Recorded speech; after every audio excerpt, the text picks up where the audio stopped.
আমরা জান্নাতি হতে চাই কি চাই না? কথা বলেন, জান্নাতি হতে চাই কি চাই না? তাহলে জান্নাতি হলে জান্নাতীদের আমল আপনার দরকার আছে না নাই? জান্নাতি মানুষের আমল দরকার আছে না নাই? আচ্ছা, জান্নাতি মানুষের আমলের মধ্যে আর জাহান্নামী মানুষের আমলের মধ্যে বেশ কম আছে না নাই? কথা বলেন, আছে না নাই? এর জন্য আল্লাহ তাআলা বলে দিয়েছেন যে আমি যে বান্দাকে দুনিয়ার মধ্যে পাঠিয়েছি তাকে আমি আবার কবরে উপস্থাপন করব, কিন্তু বান্দা যখন তোমার মৃত্যুর সময় এসে যাবে তোমরা জানো না আমি আল্লাহ তোমাকে কত ভালোবাসি। আল্লাযী খলাকাকা ফাসাওয়াকা ফাআদালাক, আমি অত্যন্ত মায়া করে যত্ন করে আমি আল্লাহ তোমাকে বানিয়েছিলাম। এর পেছনে একটা কারণ যে বান্দাকে আমি বানিয়েছি যে বান্দা আমার গোলামি করবে। কথা বলেন ঠিক কিনা? নাকি বান্দা শয়তানের গোলামি করবে? বান্দা কার গোলামি করবে? জবান ছেড়ে বলুন, কার গোলামি করবে? তবে আল্লাহর গোলামি ছেড়ে যারা শয়তানের গোলামি করে তারা কি কোনোদিন জান্নাতি হতে হবে? তারা কোনোদিন জান্নাতি হতে পারবে? তাহলে জান্নাতি আর জাহান্নামীর আমল কোনোদিন এক হতে পারে না। আপনি যদি জান্নাতি হতে চান তাহলে দুনিয়াতে কিছু কাজ করার দরকার আছে না নাই? নেক আমল করার দরকার আছে না নাই? আর যদি বদ আমল করে গুনাহের বোঝা নিয়ে আল্লাহর কাছে কোনোদিন দাঁড়াতে পারবে? আচ্ছা বলেন, এই আল্লাহ যে আপনাকে দুনিয়াতে পাঠিয়েছেন এর জন্য আপনাকে আল্লাহর কাছে হিসাব দিতে হবে কি হবে? আল্লাহর কাছে আপনাকে দাঁড়াতে হবে কি হবে না? নাকি পার পেয়ে যাওয়ার কোনো সুযোগ, পার পাওয়ার কোনো সুযোগ আছে? আল্লাহ রাসূল সাল্লাল্লাহু আলাইহি ওয়াসাল্লাম ইরশাদ করেছেন, লা তাযুলু কদামা ইবনে আদম ইয়াউমাল কিয়ামাতি হাত্তা ইউসআলা আন খামসিন। আল্লাহ রাসূল সাল্লাল্লাহু আলাইহি ওয়াসাল্লাম বলেছেন, লা তাযুলু কদামা, কোন উম্মত তার কদম উঠাতে পারবে না, হাত্তা ইউসআলা আন খামসিন, যতক্ষণ পর্যন্ত না সে 5টি প্রশ্নের জবাব দিবে ততক্ষণ পর্যন্ত আমি আল্লাহর কাছ থেকে সে কদম উঠাতে। কথা বলেন, পারবে? দুনিয়ায় পুলিশ দৌড়লে দৌড় দেওয়ার সুযোগ আছে না নাই? আর্মি দৌড়লে দৌড় দেওয়ার সুযোগ আছে না নাই? কিন্তু আল্লাহ যদি ধরে দৌড় দেওয়ার সুযোগ, আল্লাহ বলেছেন ইন্না বাতশা রাব্বিকা লাশাদীদ, আমি আল্লাহ ধরি না, আমি তোমাদেরকে ছাড় দিচ্ছি, কিন্তু আমি আল্লাহ যখন তোমাদেরকে ধরবো জেনে রেখো আমার ধরা অত্যন্ত কঠিন। তাই আল্লাহ রাসূল বলেছেন, বান্দা দুনিয়াতে তুমি যেমনে মন চায় তেমনে চলতেছো, মন যা চায় তা করতেছো, আমি আল্লাহকে বিভ্রান্তি দেখাচ্ছো। আমি তো এই দুনিয়াতে তোমাকে ধরি না, কারণ আমি তোমাকে পাঠাইছি পরীক্ষা করার জন্য। আমি জানি তুমি একদিন না একদিন আমি আল্লাহর দিকে ফিরে আসবে, আমি আল্লাহকে সিজদা করবে, আমার রাসূলের হুকুম অনুযায়ী জীবন পরিচালনা করবে। কিন্তু জেনে রাখো দুনিয়াতে পড়ার পর যখন আমি আল্লাহর কাছে আসবা, লা তাযুলু কদামা, কদম তুমি উঠাতে পারবে না, হাত্তা ইউসআলা আন খামসিন, আমি আল্লাহ তোমাকে 5টা প্রশ্ন করব। এই 5টা প্রশ্নের জবাব তুমি যতক্ষণ পর্যন্ত না দিবা ততক্ষণ পর্যন্ত আমার কাছ থেকে কদম উঠাতে পারবা। আল্লাহ রাসূল বলেছেন, আল্লাহ তাআলা আমাদেরকে প্রথম প্রশ্ন করবেন। দেখেন আমরা কত বড় ফেল মার্কা ছাত্র, কত বড় ফেল জুস ছাত্র। আমাকে বলেন, এই এলাকার যারা স্টুডেন্ট আছে পড়াশোনা করে তাদেরকে যদি 1 মাস আগে ম্যাট্রিকের প্রশ্ন দিয়ে দেওয়া হয় তারা কি একবারে গাদা ছাত্ররা পাস করবে কি করবে? কথা বলেন, পাস করবে না ফেল করবে? এ প্লাস না পাক অন্তত পাস তো করবে, নাকি ফেল করবে? অথচ দেখেন আল্লাহ হাসরের ময়দানে কি প্রশ্ন হবে আল্লাহ রাসূল আমাদেরকে বলে দিয়েছেন না দেন না? কবরে কি প্রশ্ন হবে আমরা জানি কি জানি না? সব প্রশ্ন আমাদের কাছে পাস করে দিয়েছে, কিন্তু আমাদের কোনো ধরনের পড়ালেখা, আমাদের কোনো ধরনের প্রস্তুতি, আমাদের মতো কপাল পোড়া ছাত্র আর দুনিয়াতে আছে? কথা বলেন, আছে? একবারে বাজে ছাত্রটাকেও যদি 1 মাস আগে কেউ দিয়ে দেয় প্রশ্নের উত্তর, সে 1 মাস প্রস্তুতি নিবে কি নিবে না? কথা বলেন, নিবে কি নিবে না? অথচ আমরা একদম অনিশ্চিত একটা জীবন করছি, যে কোনো সময় আমার মৃত্যু আসতে পারে কি পারে না? আজকে রাত যে অতিবাহিত হবে এর কোনো গ্যারান্টি আমার কাছে আছে না। কবরে গেলে আমাকে কি প্রশ্ন করা হবে আমার রাসূল বলে দিয়েছেন। হাসরের ময়দানে আল্লাহ আমাকে কি কি প্রশ্ন করবেন সেই জবাবগুলো আল্লাহ রাসূল উত্তরগুলো আমাকে দিয়েছেন, জবাবও শিখিয়েছেন, কিন্তু আমাদের এই ব্যাপারে কোনো প্রস্তুতি নাই। কথা বলেন, ঠিক না বেঠিক? আল্লাহ রাসূল বলেছেন আল্লাহ প্রথম প্রশ্ন করবেন, বান্দা ওয়ান উমরিহি ফিমা আফনা, আমি যে তোমাকে জীবন দিয়েছি আমি যে তোমাকে একটা হায়াত দিয়েছি, আন উমরিহি ফিমা আফনা, আমি যে তোমাকে একটা জীবন দিয়েছি, 40 বছর, 50 বছর, 60 বছর, 70 বছরের একটা হায়াত আছে না নাই? কথা বলেন, হায়াত আছে না নাই? আন উমরিহি ফিমা আফনা, এই জীবনটা তুমি কোন পথে বের করেছো, আমি আল্লাহর কাছে পাই হিসেব দিয়ে যাও। কথা বলেন, আল্লাহর কাছে আমরা হিসেব দিতে পারবো? কথা বলেন, পারবো? কারণ আপনি ফজর উঠে যায়, আপনি কোনোদিন ফজরের নামাজ পড়েন না। জোহর চলে যায়, আপনি কোনোদিন জোহরের নামাজ পড়েন না। আসর, মাগরিব, এশা চলে যায়, প্রতিদিন মাইক থেকে হাইয়া আলাস সালার ধ্বনি আসে, আপনি কোনোদিন আল্লাহর ডাকে ছাড়া কথা বলেন দেন? আপনাকে যদি লিয়াকত হাসান সাহেব ডাক দেন যে কোনো একজন কর্মচারীকে দিয়ে অথবা লোককে দিয়ে, যে মুজিবুরের অমুকের ছেলে অমুককে দিয়ে বলো যে আমি চেয়ারম্যান সাহেব ডাকতেছি, সে কাজ ফালায় দৌড় দেবে কি দিবে না? হ্যাঁ, আপনাদের মনে কষ্ট হইতেছে? আপনাদের আমারও আনন্দ মনে কষ্ট হইতেছে? আমি একটু বোঝার ওয়াজ করতেছি, যেহেতু আমার অঞ্চলের মানুষ, আমি ভাবতেছি যে আমি জীবন পরিবর্তন নিয়ে একটু কথা বলি। তো আপনারা যদি দুইজন মানুষও বুঝেন, এটাই আমার সার্থকতা। আপনারা আমার কথা বুঝতেছেন? আমি কি বুঝাতে চাচ্ছি বুঝতেছেন? আমি বুঝতেছি যে লিয়াকত হাসান সাহেব সম্মানিত মানুষ না? আমরা সবাই ওনাকে শ্রদ্ধা করি কি করি? উনি যদি বুঝায় যে মুজিবুরের অমুকের ছেলে অমুককে ডাক দাও, সে লুঙ্গি কাছার থেকে খুললে দৌড় দিব কি দিব না? আর এখানে যদি এমপি সাহেব ফয়সাল সাহেব ডাকে, আর আল্লাহ না করুন যদি প্রধান উপদেষ্টা ডক্টর ইউনূসে তারে খবর পাঠায় কোনো একজন এসপিরে দিয়া যে মুজিবুরের অমুকের ছেলে অমুকের বউ, এ আরেক বেটার কাছ থেকে সুট একটা বাড়াবো, ভাই তুই যে একটা ব্লেজার বানাইছিলি আমার একটু দেখ, আর তুই যে একটা জুতা কিনছিলে কয়েকদিন আগে দামি একটা জুতা, আল্লাহ রসে আমার একটু বাড়া দিয়ে আমার কই যাও লাগবো গণভবনে।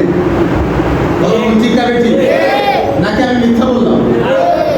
দুনিয়ার একজন এমপি মন্ত্রী ডাকলে আপনার যদি এত গুরুত্ব থাকে, মসজিদের মাইকে মুয়াজ্জিনে ডাকে, এটা মুয়াজ্জিনের কণ্ঠ না, ডাকে আমার আল্লাহ। কথা বলেন ঠিক কিনা? পাঁচবার মুয়াজ্জিন হাইয়া আলাস সালাহ বলে তোমাকে ডাকে, অথচ তুমি কত বড় অহংকারী হয়েছো, একবার তুমি আল্লাহর ডাকে সাড়া দিয়ে মসজিদে কথা বলেন আমরা কি আসি? তুমি একবার তোমার কর্ণপাত হয় না যে হায় রে, যে আল্লাহ আমাকে বানিয়েছেন, যে আল্লাহ আমাকে এত এত নিয়ামত দিয়ে ভরপুর করে দিয়েছেন। আল্লাহ বলেছেন ওয়া ইন তাউদ্দু নি'মাতাল্লাহি লা তুহসুহা, বান্দা আমি তোমাকে এত বেশি নিয়ামত দিয়ে ভরপুর করেছি, যে নিয়ামতের গণনা করে তুমি কোনোদিন শেষ করতে কথা বলেন পারবো? আল্লাহর নিয়ামতের শুকরিয়া আদায় করে আমরা কোনোদিন শেষ করতে, কারণ এগুলো নিয়ে আমরা কোনোদিন চিন্তাও করি না। আমরা সাধারণ মানুষ সব সময় মনে করি যে শুধুমাত্র আল্লাহ যাকে টাকা দিয়েছেন, আল্লাহ যাকে বাড়ি দিয়েছেন, আল্লাহ যাকে গাড়ি দিয়েছেন, সে হয়তো বা আল্লাহর নিয়ামতের মধ্যে আছে। কথা বলেন ঠিক কিনা? আমরা মনে করি আমরা সবচাইতে গরিব। আমার যার একটা ভালো বাড়ি নাই, যার একটা ভালো গাড়ি নাই, যার ছেলে দুইটা লন্ডন আমেরিকাতে নাই, তা সে মনে হয় সবচাইতে গরিব। কথা বলেন ঠিক কিনা? কিন্তু আপনি একবার নিজের দিকে তাকালেন না, একবার আপনি নিজের চেহারার দিকে তাকালেন না, একবার আপনি নিজের শরীরের দিকে তাকালেন না, যে আল্লাহ আপনাকে একটা বডির মধ্যে কত কোটি কোটি টাকার সম্পদ দিয়েছে। কথা বলেন ঠিক কিনা? আপনি একটাবার কোনোদিন চিন্তাও করেন নাই, কারণ এই চিন্তা আপনাকে শয়তান ভুলিয়ে দিয়েছে।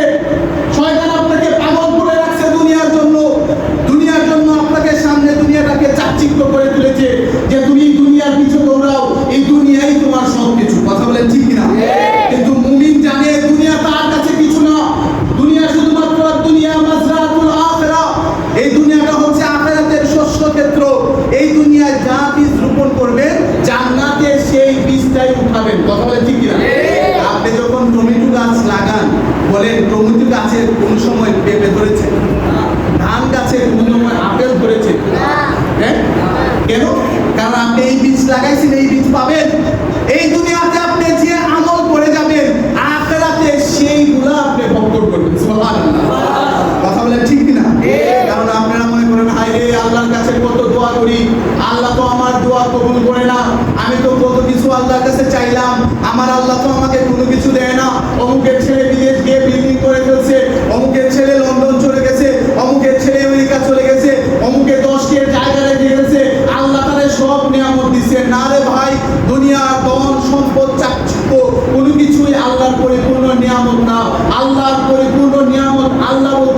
বান্দা তুই যদি তোর বডির দিকে একটাবার চাইতি যে আমি তোরে কত সম্পদশালী করছি, তুই কোনোদিন আমার সাথে নিমক হারামি করতে।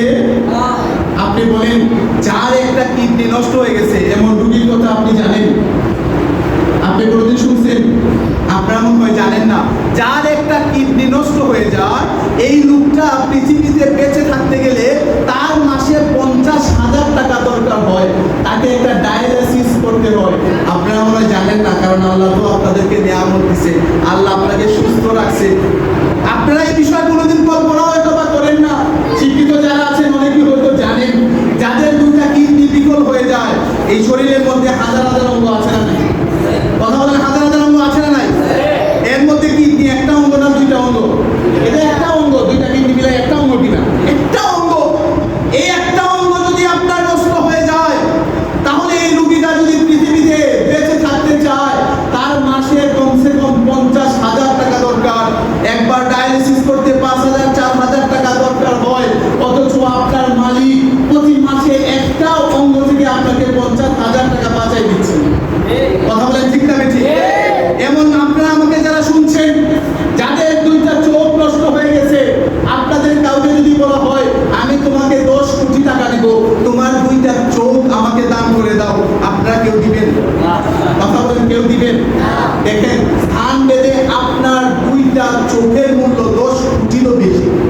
কথা বলেন ঠিক কিনা? অথচ আপনি আল্লাহর কাছে নিমক হারামি করতেছেন যে আল্লাহ আপনাকে কোনো কিছুই দেয়, কারণ আপনি শুধুমাত্র চাকচিক্য দেখতেছেন, আপনি শুধুমাত্র বাড়ি গাড়ির মোহে পড়ে আছেন, যে মনে হয় বাড়িটাই আল্লাহর নিয়ামত, গাড়িটাই আল্লাহর নিয়ামত, ধন দৌলতই আপনার নিয়ামত। এই ধন দৌলত পাওয়ার জন্য মানুষ মানুষকে হত্যা পর্যন্ত করতেছে। কথা বলেন ঠিক না বেঠিক? মানুষ মানুষকে হত্যা করছে কি করছে না? আজকে মানুষ মানুষের জান নিতেও দ্বিধাবোধ করে না, আজকে মানুষ মানুষকে আঘাত করতেও দ্বিধাবোধ করে না, শুধুমাত্র একাই 2 হাত জায়গার জন্য। কথা বলেন ঠিক কিনা? এই বান্দাটা একটা বার চিন্তা করে না যে তাকে তো কবরে যেতে হবে, তাকে এর হিসাব দিতে হবে কি হবে না? কথা বলেন, হিসাব দিতে হবে কি হবে না? তার প্রতিটা সেকেন্ডের পাই পাই হিসাব আল্লাহর কাছে দিতে হবে। ওই দিন আল্লাহ রাসূল এর জন্যই বলেছেন, আল্লাহ বান্দাকে প্রথম প্রশ্নটাই করবেন যে বান্দা আমি যে তোমাকে জীবন দিয়েছিলাম, আনউমরিহি ফিমা আফনা, ও বান্দা আমি তোমাকে যে জীবন দিছি এই জীবনটা কোন পথে বের করেছো? আমি আল্লাহর পথে বের করেছো না শয়তানের পথে বের করেছো? কথা বলেন, এর থেকে আমাদের শিক্ষা নেওয়ার দরকার আছে না নাই? কথা বলেন, শিক্ষা নেওয়ার দরকার আছে না নাই? এমন একটা জীবন গড়ার চেষ্টা করেন যে জীবনটা জান্নাত। কথা বলেন ঠিক কিনা? কথা বলেন ঠিক না বেঠিক? তাহলে জান্নাতমুখী জীবন কোনটা হবে? যে জীবনের মধ্যে নবীর মহব্বত থাকবে, যে জীবনের মধ্যে নবীর আদর্শ থাকবে। আল্লাহ রাসূল যা করতে বলেছেন তা যখন করবেন, আল্লাহ রাসূল যা ছেড়ে দিতে বলেছেন তা যখন ছেড়ে দিবেন, বুঝবেন আপনি জান্নাতি মানুষ হয়ে আছেন। কথা বলেন ঠিক কিনা? আর আপনার আমলের মধ্যে যদি সারাদিন বেনামাজি হয়ে আপনার দিন যায়, একত্র নামাজ আপনি পড়েন না, আল্লাহকে একবার সেজদা দিতে মন চায় না, আপনার কাছে মনে হয় যে সে হয়তো বা কপাল পুরা যার বাড়ি গাড়ি নাই, নারে ভাই সে সবচেয়ে কপাল পুরা যার কপালের মধ্যে সেজদা নাই, তার কপালের মধ্যে সিজদা নাই, যে তার রবকে সিজদা দেয় না, যে একবার আল্লাহর কথা স্মরণ করে না, হাইয়া আলাস সালাত ধ্বনি আসলে যার অন্তরে আঘাত লাগে না। এমন মানুষ আমরা আছি না নাই? কথা বলেন, আছি না নাই? যে আল্লাহর কথা বারবার বলা হয় কিন্তু তার কান এইদিকে ঢুকে এইদিকে বের করে, বুঝবেন যে আপনার কলবটা মরে গিয়েছে। কি হয়ে গিয়েছে? মরে গেছে, কারণ আপনার কলবের মধ্যে আল্লাহর নূর নাই, আল্লাহর কথা আপনার ভয় লাগে না। আল্লাহ বারবার বলেছেন ইত্তাকুল্লাহ ইত্তাকুল্লাহ, তুমি আমি আল্লাহকে ভয় করো। তুমি রাত্রিবেলা শুধু রাতের অন্ধকারে হাঁটতে ভয় পাও, তুমি দুনিয়াতে চলতে ফিরতে কত কিছুতে ভয় পাও, বড় লোককে ভয় পাও, ধনীকে ভয় পাও, পুলিশকে ভয় পাও, আর্মিকে ভয় পাও, কিন্তু তুমি আল্লাহকে ভয় পাও। তুমি আল্লাহ সবসময় বলেছেন তুমি আমি আল্লাহকে ভয় করো, কিন্তু আমরা আল্লাহর ভয় ছেড়ে দিয়েছি, শয়তানের পদঙ্ক অনুসরণ করছি। আমাদের আখলাক দেখলে বোঝা যায় যে কবরে আমরা কোনোদিনও যাব। কথা বলেন ঠিক না? এই বান্দা যখন মৃত্যুর সময় এসে যাবে সে দেখবে হায় রে আজকে আমার তো কিছু। কথা বলেন ঠিক না? এই বাড়ি বানিয়েছেন, গাড়ি বানিয়েছেন, সম্পদ সন্তান বানিয়েছেন। আল্লাহ বলেছেন ইয়া আইয়ুহাল্লাযিনা আমানু লা তুলহিকুম আমওয়ালুকুম ওয়ালা আওলাদুকুম আন যিকরিল্লাহ। হে বান্দারা, দেখো তোমাদেরকে জন্য সন্তান আর সম্পদ আমি আল্লাহর জিকির থেকে বিমুখ না। অথচ আমরা এর জন্যই আল্লাহ বিমুখ আছি। কথা বলেন ঠিক কিনা? আমরা কিভাবে সম্পদ বানাবো আর কিভাবে সন্তানটারে মানুষ করব। এই বর্গের মাঝে এমন মানুষ আছে না যে সন্তানকে বড় করার জন্য চুনারঘাট, হবিগঞ্জ, সিলেট দিয়ে বাসা নিছে। যে কেন বাসা নিছে? যে সন্তানকে বড় স্কুলে পড়াবে, বড় ইউনিভার্সিটির মধ্যে পড়াবে, সন্তান অনেক বড় হবে। কিন্তু বলেন এই সন্তান সম্পদ হাসরের ময়দানে কোন কাজে? কথা বলেন কোন কাজে আসবে? আল্লাহ কোরআনে বলেছেন ইয়াউমা লা ইয়ানফাউ মালুন ওয়ালা বানুন। ওই দিন সন্তান সম্পদ কোন কাজে? আল্লাহ নিজে বলতেছেন ইল্লা মান আতাল্লাহ বিকলবিন সালিম।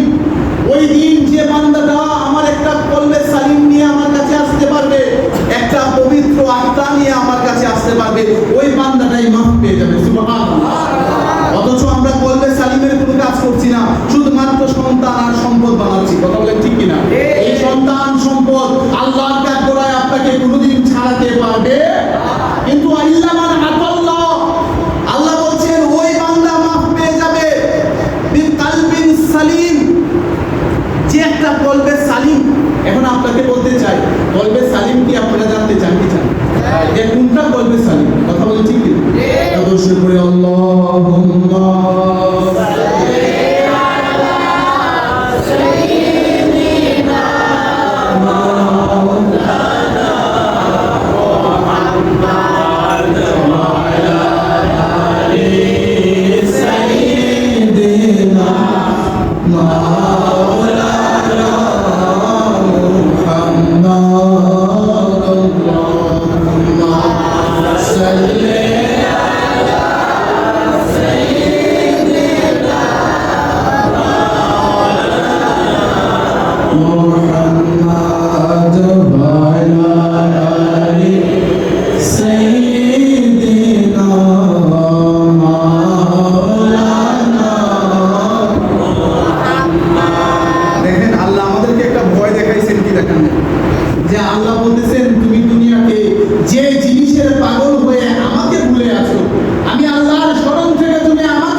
আসরের ময়দানে এই সন্তান আর সম্পদ কোনো কাজে ইল্লা মান আতাল্লাহ। যে ব্যক্তি নিয়ে আসতে পারবে বিকলবিন সালিম, একটা পবিত্র আত্মা। এই যে আপনি আল্লাহর কথা শুনতে পারেন না, রাসূলের কথা শুনতে পারেন না, ওয়াজের মসজিদে আসতে বাধা দিচ্ছেন না এক শ্রেণীর মানুষকে, যারা চায়ের দোকানে বসে আসছে তাদেরকে কেউ টেনে ধরে আছে না? আপনারা বুঝতেছেন আমাদের?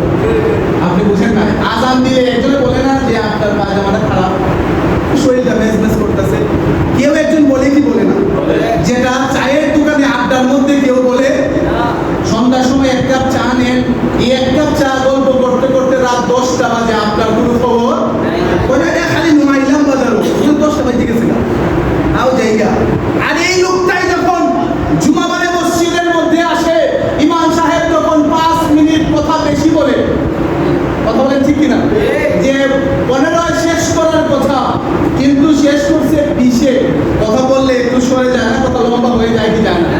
একজন খারে হুজুর তাড়াতাড়ি শেষ করুন, হুজুর টাইম হয়ে গেছে তাড়াতাড়ি। ওই জানাজার মাঠও যখন আমরা একজন দুই একজন মুদ্দারা দুইটা কথা বলি, হুজুর সময় গেছে তাড়াতাড়ি, এর পিছনে একজনের কথা দেয় কি দেয় না? কথা বলেন এর বলবের মধ্যে আল্লাহ রাসূল বলেছেন শাইতানু জাসিমুন আলা ইবনে কলবে ইবনে বানি আদম। শয়তান বান্দার কলবের মধ্যে বাসা বাঁধে। ইজা যাকারা খানাসা, যখন বান্দা আল্লাহর জিকির করে শয়তান তখন চলে যায়। আর যখন সে গাফেল থাকে তখন শয়তান তাকে ওয়াসওয়াসা দেয়। আপনি কিভাবে বুঝবেন শয়তানের পথে আছেন? এই মাহফিলে আসতে গিয়ে যখন কেউ আপনাকে বাধা দিবে, বোঝা যাবে যে চায়ের দোকানেই মজা, বাজারের মধ্যেই মজা, খেলা দেখতে গেলে রাত 3টা বাজে লাইট দিয়ে ওঠে, কোনো অ্যালার্মের দরকার। আর ফজরের সময় হাইয়া আলাস সালাহ হাইয়া আলাল ফালাহ হয়, তার ঘুম ভাঙে।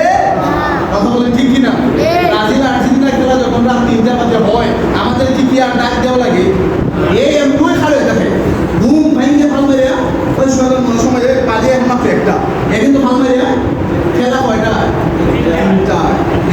লাফ দিয়ে উঠছে একটা, কে উঠাইছে তাকে? কে উঠাইছে? আর যখন ফজরের আযান হয় আপনি ঘুমায় থাকেন, ঘুম পাড়ায় দেখে। কিন্তু আপনি যদি মুমিন হন, যদি আপনি মুত্তাকি হন, আপনার ভেতরে যদি আল্লাহর ভয় থাকে, কোন মুমিন কোন মুত্তাকি কোনদিন আযান শোনার পর সে ঘুমিয়ে থাকতে পারে? কথা বলেন, পারবে? শয়তানের সাথে যুদ্ধ করাই হচ্ছে মুমিনের কাজ। কথা বলেন ঠিক কিনা? যে মুমিন হবে, যে জানে আমি জান্নাতি হতে চাই, আমি আল্লাহর প্রেমিক হতে চাই, রাসূলের অনুসারী হতে চাই, সে বান্দা প্রতি মুহূর্তে শয়তানের সাথে যুদ্ধ করে। কথা বলেন ঠিক কিনা? ভাই আমাদেরও মন চায় আযান পড়লে ঘুমায় থাকতে, কিন্তু যে বান্দারা মুমিন হয়ে গিয়েছে, যার কলবের মধ্যে শয়তান চলে গেছে, যার কলবের মধ্যে আল্লাহর নূর চলে আসছে, সে বুঝে এক সেজদার মধ্যে কি মজা। কথা বলেন ঠিক কিনা? যে মজা আম পাবলিক বুঝে, শয়তানের পূজারি কোনদিন বুঝে? সে যখন মসজিদে আসে, ইমাম সাহেব 5 মিনিট ওয়াজ করলে, এবার হুজুর তাড়াতাড়ি শেষ করুন। আমাদের মসজিদের সভাপতি না, আমরা মসজিদে হুজুর ইমাম সাহেব দেরি করুন, তবে আমরা একজন বলতেছি আমরা ইমাম সাহেব বল না, হুজুর লাইন যখন এক সেজদাতে উঠুন, আর এক সেজদাতে আমি যাই না, কিন্তু তাই কিন্তু এই মুসলমান যে আল্লাহর নবীর উম্মত, সে আল্লাহ রাসূলের সুন্নাত জানে, অথচ ইমাম সাহেব হুজুর দোয়া করতেছে, দেখেন এক সেজদা থেকে আরেক সেজদা যাওয়ার মধ্যখানে আল্লাহ রাসূল কত সুন্দর একটা দোয়া করতেন, আল্লাহুম্মা ফিরলি ওয়ারহামনি ওয়াহদিনি ওয়াআফিনি ওয়ারযুকনি। সুবহানাল্লাহ বলেন। আপনি যদি এইবার একটা অর্থটা জানতেন যে কত মজার একটা দোয়া, আপনি কোনোদিন এই দোয়া ছাড়তে পারতেন? এক সেজদা থেকে ইমাম সাহেব যখন বসে, এই মধ্যবর্তী সময়ে ইমাম সাহেব দোয়া করে, আল্লাহুম্মা ফিরলি, ও আল্লাহ আমাকে মাফ করে দাও। সুবহানাল্লাহ।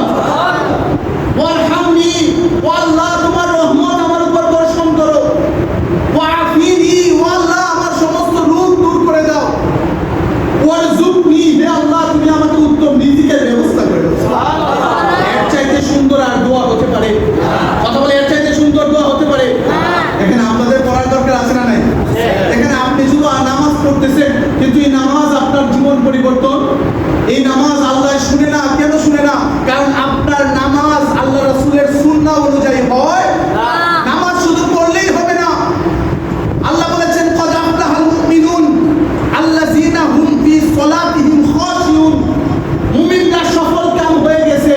কোন মুমিনরা? আল্লাযীনা হুম ফি সলাতিহিম খাশিউন, যারা খুদু খুশু সহকারে নামাজ পড়ে। সুবহানাল্লাহ। শুধু নামাজ পড়লেই হবে না, নামাজে মজা নিতে হবে, নামাজে আল্লাহর সাথে কথা বলতে হবে। আল্লাহ রাসূল বলেছেন আকরাবু মা ইয়াকুনু আবদু মিন রাব্বিহি ওয়া হুয়া সাজিদ। দুনিয়ার মধ্যে বান্দা কখন আমার সবচাইতে কাছে চলে আসে?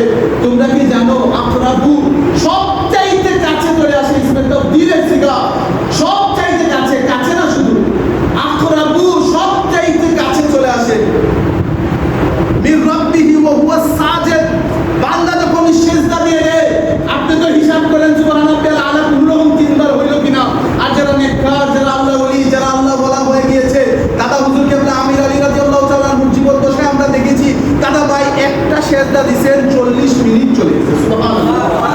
তা আমার দেখা, আমার চোখে দিয়ে আমি বিশ্বাস করতে পারবো? আমরা সেই বয়সে দাদা হুজুরকে প্রতি ডাক দিতাম, অনেকক্ষণ হয়ে গেছে তো দাদা হুজুরকে প্রতি আর দুনিয়া থেকে বিদায় হয়ে গেলেন কিনা। আমরা দেখতাম নামাজের মধ্যে দাঁড়াইছেন দাদা হুজুর কেবলা, ওই যে আল্লাহ রাসূল বলেছেন আল্লাহ কান্নাকা তারা, তুমি এমন ভাবে নামাজ পড়ো যেন তুমি আল্লাহকে দেখছো। সুবহানাল্লাহ। বুঝতেছেন আমার কথা? আনতা আবুদাল্লাহ, তুমি এমন ভাবে ইবাদত করো কান্নাকা তারা, যেন তুমি আমাকে দেখছো। ফাইলাম তাকুন তারা ফাইনাহু ইয়ারা। আর যদি তোমার এই যোগ্যতা না থাকে, মনে করো আমি তোমাকে দেখতেছি। সুবহানাল্লাহ। তাহলে আমরা হইলাম দ্বিতীয় দলে। আমরা কোন দলে? তৃতীয় দলে। আর প্রথম দল হচ্ছে আল্লাহর ওলিরা। কথা বলেন ঠিক কিনা? তারা যখন আল্লাহর দিদারে নিয়ে যান, তখন তারা যখন এক সেজদা দেন, তারা পানাফিল্লাহ দরজায় চলে যান। কথা বলেন ঠিক কিনা? কারণ আপনি 5 মিনিট সেজদা দিলে আপনার অশান্তি লাগবে কি লাগবে না? কিন্তু দাদা ভাই আমির আলী রাহমাতুল্লাহি আলাইহি কিভাবে এক সেজদায় 40-50 মিনিট কাটাইছেন? কারণ সেজদা দিলে তাই না দুনিয়াতে থাকতেন না, তাই মালিকের দিদারে ধন্য হয়ে যেতেন। সুবহানাল্লাহ। বুঝা যায় আনতা আবুদাল্লাহ কান্নাকা তারা। হাদিসে কুদসিতে আল্লাহ তাআলা বললেন যে এমন ভাবে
আহদিনি ওয়া আফিনি ওয়ারযুকনি, দুনিয়ার সমস্ত দোয়া এর মধ্যে আছে না নাই? কথা বলেন আছে না নাই? প্রত্যেকবার 5 ওয়াক্ত নামাজের মধ্যে যদি আল্লাহর কাছে আপনি এই দোয়াটা করেন, বলেন আল্লাহ আপনার দোয়া কবুল করতে পারেন? কথা বলেন পারেন কি পারেন না? আপনার দুনিয়ার দুঃখ দুর্দশা শেষ হয়ে যেতে পারে কি পারে না? কিন্তু আমরা নামাজ পড়ি, কিন্তু নামাজের মধ্যে মজা, ইবাদত করি কিন্তু ইবাদতের মজা পাই আমরা ঠেলায় দেখে ইবাদত করি, কি বলি? ঠেলায় দেখে আমাদের মধ্যে মজা নাই। কেন মজা নাই জানেন? কারণ আপনি অন্তরটাকে আল্লাহকে দিতে পারেন নাই, এই অন্তরটা শয়তানের বাসা হয়ে গেছে। কথা বলেন ঠিক কিনা? এর জন্য আপনার আল্লাহর কাজের মধ্যে মজা পান। এই কলমটা হচ্ছে সবচাইতে দামি জায়গা। এই কলমের মধ্যে কাজ করেন কদ আফলাহা মান তাযাক্কা। আল্লাহ কোরআনে বলেছেন যে যারা তাজকিয়া নফস করছে, যারা আমরা ওলিয়া উলিয়ার কাছে মুরিদ হই, আল্লাহর ওলিদের নেককারের সোহবতে যাই, আল্লাহ কেন বলেছেন যে তুমি ইন্না রাহমাতাল্লাহিল কারীমুম মিনাল মুহসিনিন, কেন বলেছেন কুনু মা'আস সাদিকিন, কেন বলেছেন আপনি যখন আল্লাহর ওলিদের সঙ্গে নিজেকে মিলাই নেবেন, যখন আল্লাহর ওলিদের রঙে নিজেকে রঙিন করবেন, আল্লাহর ওলিদের ওজিফা তাসাউফ তাসবিহ তাহলিলগুলো আদায় করবেন, আপনার এই কলমটা মুর্দা কলম থাকতে পারে? কথা বলেন মুর্দা কলম থাকতে পারে? আপনি যখন ওলি আল্লাহর দরবারের সাথে নিজেকে সম্পর্ক করে, ওলিয়া উলিয়ারা ওজিফা দেন কি দেন না? সকাল বিকাল আমাদেরকে ওজিফা আছে না নাই? কিন্তু আমরা তো এগুলো আদায় করি। কথা বলে আদায় করি। ওই এক লোক আমাদের কইছে হুজুর আমরা তো ওই দরবারের গোলামি করি। আমরা কইছি হুজুর আপনি আমারে কিছু ওজিফা দেন, আমারে কিছু। আমি বললাম মিয়া নামাজ কি অবস্থা?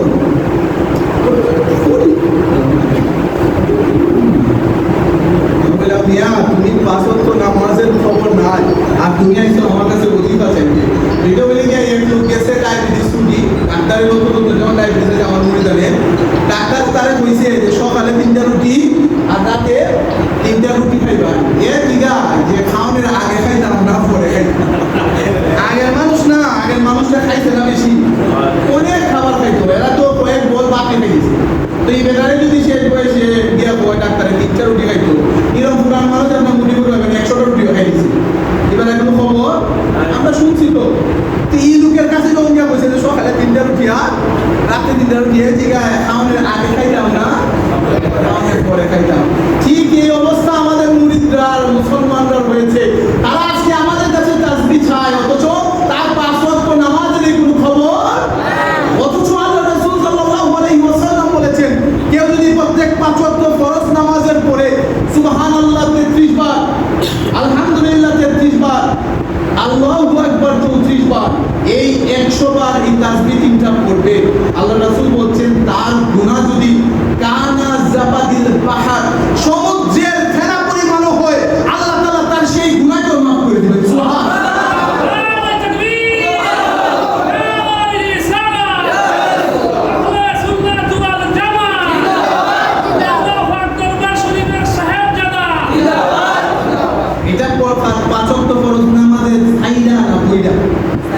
নামাজের পরে না আগে?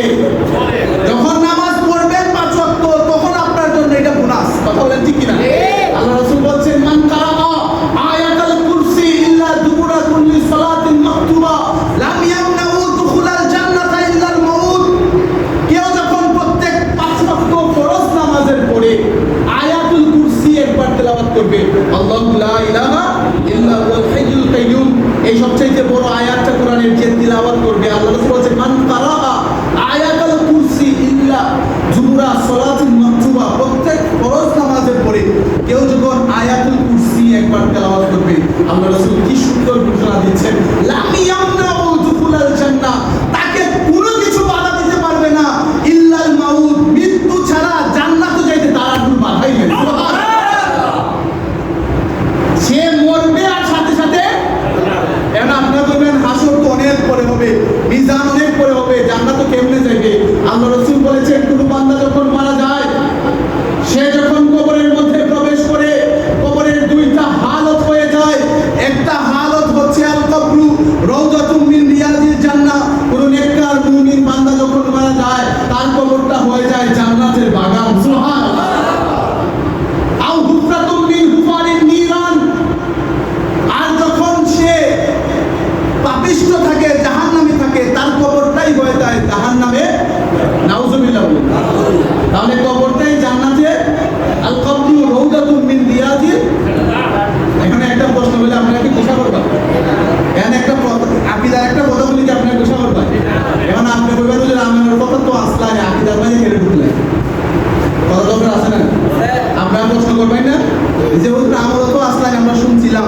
আচ্ছা বলেন, বিশুদ্ধ আকীদা না হলে তার আমল গ্রহণযোগ্য হবে না।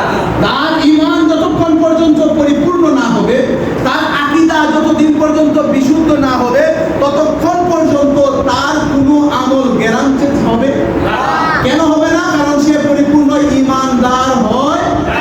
আল্লাহ স্পষ্ট ঘোষণা, ইন্নাল্লাযিনা আমানু ওয়া আমিলুস, এটা একটা একাধিক আয়াতে পবিত্র কোরআনে আল্লাহ বর্ণনা করেছেন। যখন বান্দা আমল আনবে, ঈমান আনবে এবং নেক কাজ করবে, কানাত লাহুম জান্নাতুল ফিরদাউসি নুজুলা, তারপরেই তাদের জন্য আমি জান্নাতের ব্যবস্থা। আচ্ছা বলেন, ঈমানদার না হইলে আমলের কোনো, আপনারা বুঝছেন না? রবীন্দ্রনাথ ঠাকুর লম্বা দাড়ি রাখছে কি রাখছেন? শিখ যারা আছে এরা অত্যন্ত বড় পাগড়ি লাগাই। আচ্ছা বলেন, এই দাড়ি রবীন্দ্রনাথে জান্নাত নিতে পারবো? এই পাগড়ি শিখরা কি জান্নাত নিতে পারবো? কেন পারবে না? কারণ সে যতই আমলে সালেহ করুক না কেন, সে যতই নবীর সুন্নাত বাগদারি লাগাক না কেন, যতক্ষণ পর্যন্ত ঈমানদার না হবে ততক্ষণ পর্যন্ত তার আমল গ্রহণযোগ্য হবে না। তাই ঈমান ঠিক করার দরকার আছে না নাই? জাহান্নামীদের আমল থেকে বাদ দেওয়ার দরকার আছে না নাই? আচ্ছা বলেন, মুসলমান নামদারি জাহান্নামী থাকবে কি থাকবে না? কথা বলেন, থাকবে কি থাকবে না? আমার রাসূল বলেছেন। এই ঘোষণাটা কেন আপনাদেরকে এই ওয়ার্নিংটা দিয়ে দেওয়া লাগে জানেন? কারণ এখন